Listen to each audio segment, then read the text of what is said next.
Yeah, Paulie. I like when they show like big, huge draft parties and people are drinking. There's a big screen TV, and over the loudspeaker goes, "The New York Giants have taken Andrew Thomas, tackle, Georgia." And everyone goes, because no one goes crazy and runs around with their legs up doing a high step when you draft a tackle, even though it's a good move.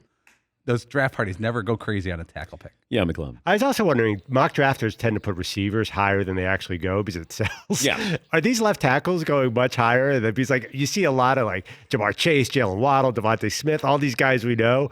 And then like CeeDee Lamb falls to 18 last year. It's like, I feel like mock drafters like skill positions. Do you know how many tackles were taken in the first 13 picks last year? I think 4. 1 wide receiver in the first 13, 4 tackles. And that receiver was 12, right? Stat of the day, stat of the day, stat of the day. Here comes that what? Stat of the day. Top. There's nothing more of a buzzkill than drafting a center. When you No offense. you say, but those are the guys who play for 10 years. Or longer. It's like, oh, yeah, they took a center back then. I don't know how many Jim Ottos there are out there, but sometimes you get that center and you go, all right. But you don't, it's not celebration time. Yeah, Paul. Your Saints took Cesar Ruiz out of Michigan last year at center, number 21. Oh, yeah. Stabilizing the line. Yes, Todd? Can they do something from a merchandise standpoint where make it like discounted prices on some offensive line jerseys? Just something to get them out there, get the kids wearing some offensive lineman jerseys. Yeah, I don't know how many times you see somebody with an offensive lineman jersey. $29.99 instead of $136 or whatever for the wide like receiver. Tristan Wirst. I don't know how many Buccaneer fans are wearing that. Or Mekhi Becton with the Jets. Like, I'm trying to think. Maybe you'll see a defensive player, like an impact defensive player, but I can't remember seeing too many offensive lineman jerseys. Unless it's a really big guy, and then it looks okay on a really big guy. Yeah, McLevin. I feel like Bengals fans wear Munoz. I imagine that I've seen that one before. That's the one guy. Yeah. The only guy. Well, he's Hall of Famer. Yeah, nobody wears an Ogden jersey. Well, maybe Ogden with the Ravens? No, there are too many other players in the Ravens. Orlando Pace? Munoz is probably the marquee guy out of the Bengals. You had Boomer Esiason, Kenny Anderson, Chris Collinsworth. But, yeah, if you're thinking about who's the face of the franchise, it's probably Anthony Munoz because he's a Hall of Famer. Yeah, Tom. And part of it's probably celebrating what your guy did. If you're wearing the quarterback who threw the pass or the running back or the wide receiver, it looks more normal when you're celebrating something your guy did. When someone makes a nice block and you're jumping up and down with your offensive tackle jersey, it looks kind of weird. Thank you, Todd. You're welcome. Darren Ravel, a sports business reporter, says that an offensive lineman likely has never been in the top 200 sales in a single year for jerseys. Yes, McLevin. Yeah, I had a report in USA Today that 1 year Villanueva got to 30. Yeah. We could ask Darren about that, but it's a rare. I just had the top 50 list from NFLPA, and Aaron Donald's number 50. You still have big stars, so it's a long way down. Quarterbacks are very high. Yeah, like even Nick Foles was a top 50. Nick Foles and Gardner Minshew are top 50 because you buy the quarterback jersey. Yes. Yeah, Paulie. Well, wouldn't it be a lot safer to buy a nice Colts Quentin Nelson jersey? You could wear it for 10 years. If you bought a Carson Wentz jersey, what are you doing in Philly now? You using it to work on your car? I don't know. It feels like you can celebrate a little bit more when you're wearing the jersey of a skill position player. When they do something, like you feel like you did something instead of Quentin Nelson with a block and you're like, yeah, yes. Wait, we only got 4 yards. But did you see that block? Like, you don't get to celebrate if Julio Jones has a great grab. Yeah, Paul. But if you pick up like an Emmanuel Sanders jersey, wide receiver, he's on a new team every year. Brandon Cooks is on 3 teams every year. Yeah.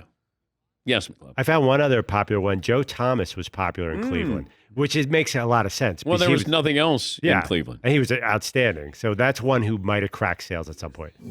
Hey, Evan.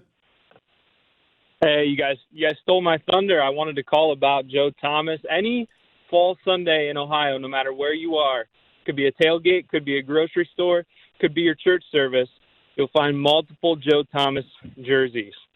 If Baker is Cleveland's Jesus, Joe is Cleveland's God, an omnipresent force bringing Browns fans together through a tumultuous decade. All right. Well, thank you, Evan. Well said there. Well said. But then you find some of these franchises where you can't go wrong if you're a Browns fan and you have Brian Sipe, because he's still Brian Sipe and he played for the Cleveland Browns. You have a Kenny Anderson jersey in Cincinnati. Like, nobody can argue with that. You know, Kenny Anderson's retired and you don't have to worry about him playing for another team. But, yeah, it feels like it's a little transitional when it comes to buying jerseys with these guys. I always feel bad for the guy who buys a jersey and you realize that guy's not there any longer. But you got to fly the team colors. Yeah, Paul. Did you get one as a kid? No. Bengals jersey? Was there one you wanted that you couldn't get? Or because they're hard to get when they're expensive. Yeah, my parents didn't have the money to get me a jersey. But was there one that you would have said, that's it? That's the one I want? It wouldn't have been a Cincinnati Bengal. Another team? Yeah. Like Lance Allworth or something? I love the Chargers uniforms. When I first saw them in person, I just thought, oh, my God, that's the best jersey uniform I've ever seen. But juxtapose that with the Cincinnati Bengal jerseys. Like, if you could have said, hey, let's get something that's really boring, muted, ugly. Hey, you did it.